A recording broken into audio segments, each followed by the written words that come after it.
Welcome to Chillin' 101. We hope this video helps. You start by confirming prerequisites. You need Azure Storage Explorer installed and either Azure AD credentials or a SAS/connection string. Open the app, then click Add an account to use Azure AD or choose Connect using a connection string if you have one. Once done, paste the connection string or follow the Azure sign-in flow. Grant consent when prompted. Doing this now gets you into the Explorer quickly, so you can list accounts and begin browsing containers and blobs immediately. Once authenticated, you choose the subscription and storage account in the left pane to reveal resources. Navigate to blob containers to inspect objects, or switch to file shares, queues, and tables for other services.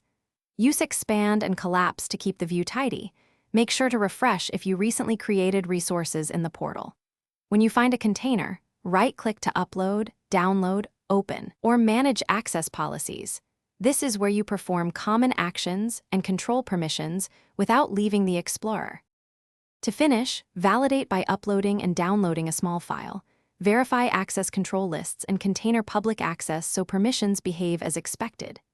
If something fails, refresh the view, sign out and sign back in, or re-enter the connection string to force a reconnection. Make sure network or firewall rules allow outbound access, confirm storage account keys or RBAC permissions, and check SAS expiry dates. If you still hit errors, note the error code and retry after confirming credentials and network. Thanks for watching. Consider subscribing if we helped you.